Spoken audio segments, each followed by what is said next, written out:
গভীর রাত্রে হযরত ফাতিমা রাদিয়াল্লাহু তাআলা আনহা ইন্তেকাল করলেন। কিছু সংখ্যক সাহাবীদের কাছে খবর দিয়া অল্প সময়ের ভিতরে জানাজার ব্যবস্থা করা হলো। হযরত আবু যর গিফারী রাদিয়াল্লাহু তাআলা আনহু কবরের ভিতরে নেমে গেলেন। কবরের ভিতরে নেমে গিয়া হযরত আবু যর বলেন, রে কবর, তোর ভিতরে আজকে কাকে রাখবো, তুই কি তা জানিস নাকি? কোনো জবাব আসে না। হযরত আবু যর বলেন, কবর রে, তোর ভিতরে আজকে যাকে রাখবো তিনি হতেছেন হযরত ইমাম হাসান হোসেনের মা। বেহেশতের সমস্ত জওয়ানদের সরদার হবেন যারা, সেই দুইজনের মা তোর ভিতরে রাখবো, খবরদার বেয়াদবি করবি না। কোনো জবাব না পেয়ে হযরত আবু যর বলেন, ওগো কবরের মাটি, তোর ভিতরে কাকে রাখবো কি জানিস? আসাদুল্লাহিল গালিব, দুনিয়ার সমস্ত কাফেরদের বিরুদ্ধে আল্লাহ রাব্বুল আলামিন যাকে বাঘ বানিয়ে পাঠালেন, সেই হযরতে আলী, তার স্ত্রী রেখে যাব, খবরদার বেয়াদবি করবি না। কোনো জবাব আসে না। হযরতে আবু যর বলেন, কবরের মাটি, তোর ভিতরে যাকে রাখবো তিনি হলেন খাতুনে জান্নাত, বেহেশতের সমস্ত মহিলাদের সরদারিনী হবেন যে ফাতেমা, তারে রেখে যাব, তোর ভিতরে খবরদার কোনো বেয়াদবি করবি না। আবার হযরতে আবু যর বলেন, কবরের মাটি, তোর ভিতরে কারে রাখবো কি জানিস?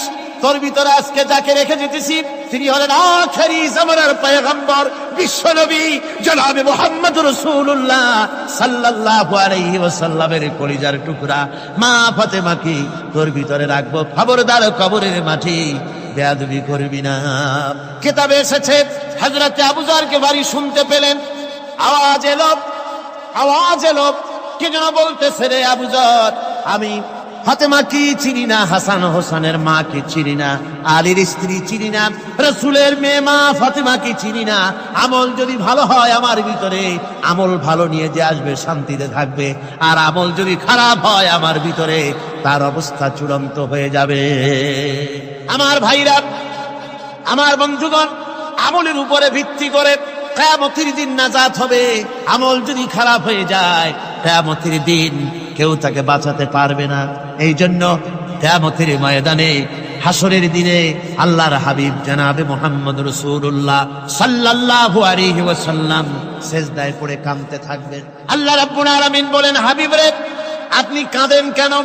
আজকে তো আপনার কাঁদার দিন না, আমি আপনাকে মাকামে মাহমুদ দান করেছি, আমি আপনাকে কাউসার দান করেছি, আপনার আজকে সম্মানের দিন, মর্যাদার দিন, কাঁদেন কেন?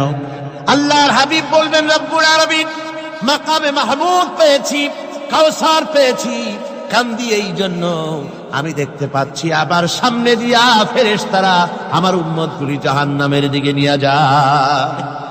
আল্লাহ রাব্বুল আলামিন বলবেন, ওগো আমার হাবিব,